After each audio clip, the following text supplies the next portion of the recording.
मधुपुर में जेएमएम के हाफिजुल हसन और बीजेपी के गंगा नारायण सिंह के बीच सीधा मुकाबला है। नॉमिनेशन के आखिरी दिन गंगा नारायण सिंह ने नामांकन दाखिल किया और नामांकन के बाद आयोजित जनसभा में बीजेपी ने जहां एकजुटता दिखाई, वहीं बाबूलाल मरांडी ने तमाड़ का इतिहास दोहराने की अपील की। मधुपुर का महासंग्राम, गंगा खिलाएंगे कमल, हाफिजुल से नारायण की टक्कर।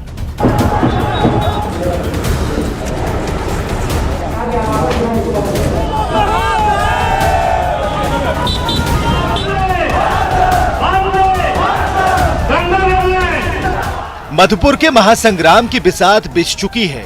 खिलाड़ी चुनावी मैदान में हैं। जेएमएम के हाफिजुल हसन के खिलाफ बीजेपी के गंगा नारायण सिंह ताल ठोक रहे हैं।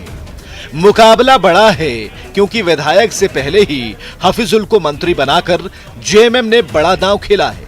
वहीं मधुपुर में फिर से कमल खिले, इसे लेकर बीजेपी ने गंगा नारायण सिंह को मैदान में उतारा है। गंगा नारायण ने भी नामांकन के साथ ही दावे जीत के किए हैं। हम भारतीय जनता पार्टी मधुपुर को एक ऐतिहासिक जीत दर्ज करेगी, ये पूरी विश्वास जनता ने हमें दिया है और जनता को भी भारतीय जनता पार्टी ने पूरी विश्वास का सम्मान किया है। और भारतीय जनता पार्टी ने एक गांव से एक छोटे से गरीब के बेटे, किसान के बेटे को उसने सम्मान किया है टिकट के माध्यम से। तो गरीब गाँव के लोग सब एक होकर करके इस बार मधुपुर विधानसभा से भारतीय जनता पार्टी के झोली में भारी भरकम से विजय प्राप्त करेगी।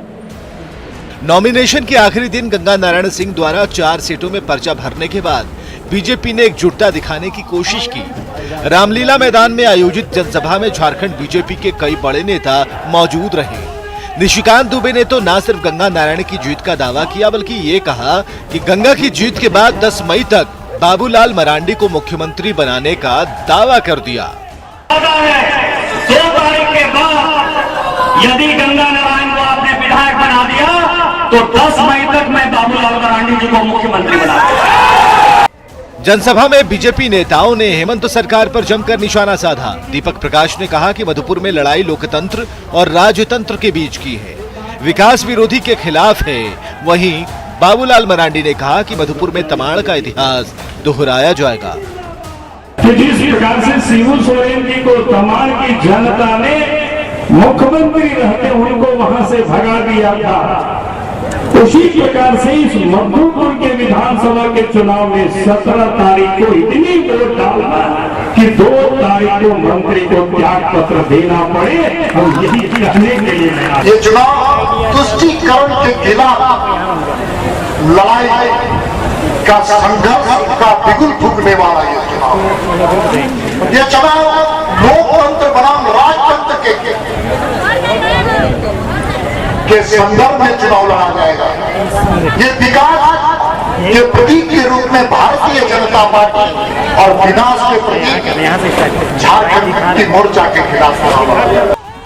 मधुपुर का महाराजा कौन बनेगा, जनता इसका फैसला 17 अप्रैल को करेगी। वहीं किसके दावे में कितना दम है, ये तो 2 मई को जनता का फैसला सामने आने पर पता चलेगा। ऋतुराज सिन्हा, न्यूज़ 18, देवघर।